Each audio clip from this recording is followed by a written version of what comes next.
Hi everyone, Vegas Film Critic here, Jeffrey K. Howard, here to review the thriller, The Curse of La Llorona, starring Linda Cardellini, Raymond Cruz, Tony Amendola, and directed by, brand new guy, I got your name, hold on, Michael Chaves. This is unofficially, because they really don't mention it much in the movie except for one quick little clip, this is in the Conjuring world, you know, so in the Conjuring 2, so because Tony Amendola plays Father Perez. No, what is his name? Yeah, I was right, Father Perez. And he was in the Annabelle series. So he shows up briefly in this movie to kind of connect it to the Conjuring world. And produced by James Wan. So you know it's going to be exciting. And first-time director Michael Chaves. So to set this thing up, the Curse of La Llorona is the Weeping Woman. Now, I did some research online. Is this a real Mexican urban legend, or is this something they made up for the movie? I can't seem to find any answers with it. And the backstory is the Weeping Woman, her husband cheated on her. To get back at him, she drowns the children in a river. This is like during the 1800s, like 1850, I think, something around there. And then she regrets it, and then she drowns herself. So now she wanders the world looking for her children's souls. And if she can't find them, she'll take other people's children's souls. So yeah, how creepy is that? So the movie starts out in the 1970s, which is a great setting for these ghost stories. Linda Cardellini is a social worker who sees a lot of abuse with children. And she's working with one special case where the mother is locking her two little children in a closet, and she thinks, and so do the authorities, that she's abusing them when she's trying to save them from the Weeping Woman. So, of course, the Weeping Woman attaches herself to Linda Cardellini's family, and then they go through this hell on earth, and with some really, really great results. Now, what I love about La Llorona is it's a ghost story. And, you know, as I'm getting older, you know, I'm an old guy, right? I'm a pacifist, right?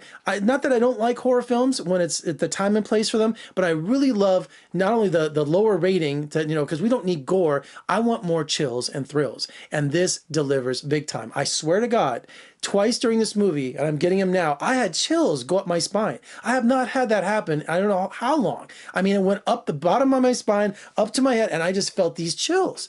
I mean, I couldn't believe this movie did that. It's just, you know, of course, it's just a ghost story movie, but you know what?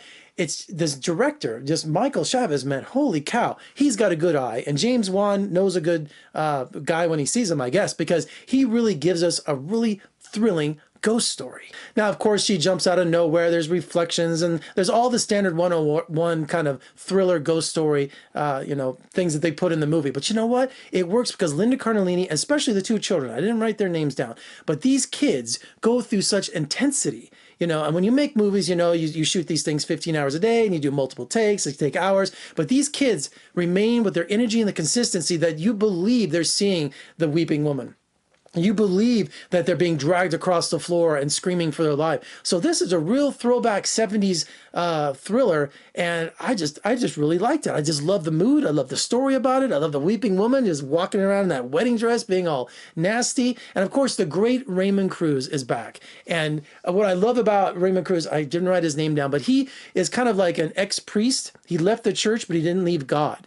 Now, of course, they go to Father Perez, and he's like, look, I know you need help right away, but it's going to take the church 7 weeks. We got to verify everything. There's all kinds of red tape. But go to this guy, and he's unorthodox, but he's going to try to help you. So he's kind of like an exorcist, but he's never met the Weeping Woman face to face. He's never seen it, because if you hear her crying and she looks at you, then she attaches herself to you. So he's never seen her, but he's helped a lot of people, or he knows people that have run into the Weeping Woman. So he's cool. He was so great in Training Day. He has been a character actor and a bit player for so many movies, but I'm so glad he finally got his due in having a major role in La Llorona. All right, so if you want some thrills and chills, this is a movie for you. I had a blast with this movie. Great mood, great scares, great concept, great urban legend.